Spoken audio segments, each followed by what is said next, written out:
इतने सालों में किन पर मोदी को मिली तालियां और किन पर गालियां, ये सब एक ही ऑडियो में आप सुन रहे हैं, तो इसे अंत तक सुने और अभी दोस्तों के साथ शेयर करें। तो मोदी की मुख्यमंत्री और प्रधानमंत्री कार्यकाल को मिला दें तो कल यानी 7 अक्टूबर को 19 साल पूरे हो गए हैं। यानी कल से मोदी सरकार का 20वां साल शुरू हो गया।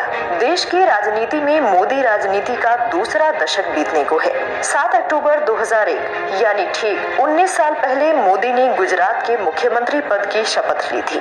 तब से लगातार वो देश में किसी न किसी चुनी गई सरकार के मुखिया हैं।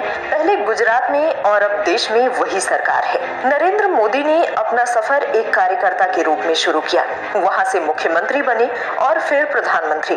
तो चलिए पहले बात करते हैं उनकी तालियों के बारे में और फिर बात करेंगे कुछ कांटों के बारे में। स्टूडेंट्स ध्यान से सुने, एग्जाम्स के लिहाज से तो बहुत जरूरी है ये अचीवमेंट्स और तारीखें। आइए शुरू करते हैं साल 2001 से। ये वही समय था जब गुजरात के भुज में भीषण भूकंप आया था और उसके अगले 10 साल में धरती के अंदर धंस गए भुज ने प्रगति के नए आयामों को छुआ।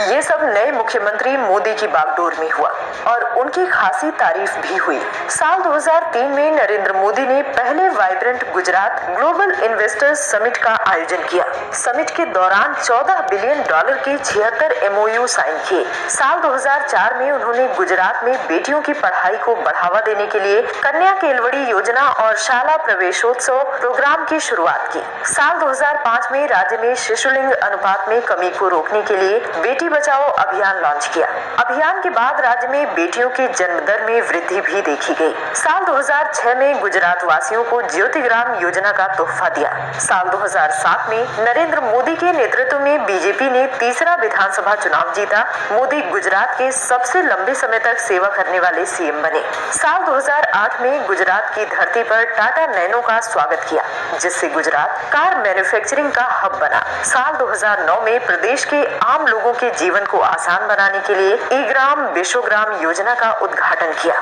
17 सितंबर 2011 को सद्भावना मिशन कार्यक्रम का आयोजन किया गया, जिसमें लाखों लोगों ने हिस्सा लिया। 26 दिसंबर 2012 को नरेंद्र मोदी चौथी बार गुजरात के मुख्यमंत्री बने। फिर शुरू हुआ उनका प्रधानमंत्री पद की तरफ बढ़ने का सफर। जब 13 सितंबर 2013 को बीजेपी की संसदीय बोर्ड की बैठक में नरेंद्र मोदी को पार्टी की ओर से प्रधानमंत्री पद का उम्मीदवार बनाने का निर्णय लिया गया।